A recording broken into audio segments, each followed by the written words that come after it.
ইলেকশনে কেমন ইঞ্জিনিয়ারিং করাইতে পারে সেটা নিয়ে আদি একটা প্রেডিকশন দিছিল, সেটা শুনে নি আগে খুব স্পষ্টভাবে সহজ ভাষায় বলেছিল নির্বাচনে সরাসরি বুদ্ধ দখল না কইরাও ভিন্ন কৌশলে ফলাফল পাল্টে দেওয়া সম্ভব, খুব সাধারণভাবে বলা।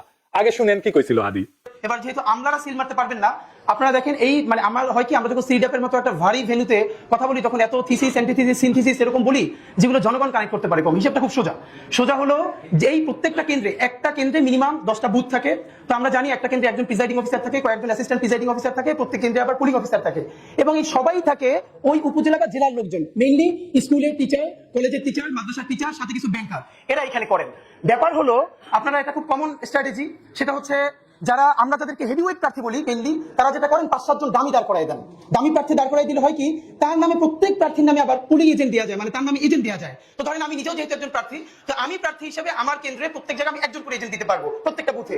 তো আমার এগেইনস্টে যিনি আছেন তিনি যদি আরো 5 জনকে দাঁড় করাই দেন এবং 5 জনের এগেইনস্টে আরো 5 জন সে এখানে এজেন্ট দিবেন, তারপরে যেটা হবে পুরো বুথের মধ্যে 10 জনের মধ্যে দেখা যাবে 8 জন বনাম আমার একজন। তো আমার একজন তো সে কুলে উঠতে পারবে না। এরপর ওইখানে সরকারি যে কর্মকর্তা থাকবে সে তো স্কুল টিচার ভাই, সে তো আসমান থেকে নাজিল হয় না, সে ওখানে আসছে একদিনে চাকরিটা করে হয়তো ওই দিন দায়িত্ব পালন করে 3-4 হাজার টাকা পাবে। এখন যেহেতু সেই ওই স্কুলে আবার চাকরি করা লাগবে, তার কোনো শক্তি নাই ওইখানে যারা দখল করতেছে তাদেরকে বাধা দেয়া, কারণ সে স্কুলেও ফিরতে পারবে না, কলেজেও ফিরতে পারবে না। শুনেছেন তো নির্বাচন কমিশনের শুনে নাই, শুনেছে করে নাই কেন? নির্বাচন কমিশনের উচিত ছিল না এটা আমলে নেওয়া, আমলে নিয়ে ব্যবস্থা নেওয়া, সেটা হয় নাই।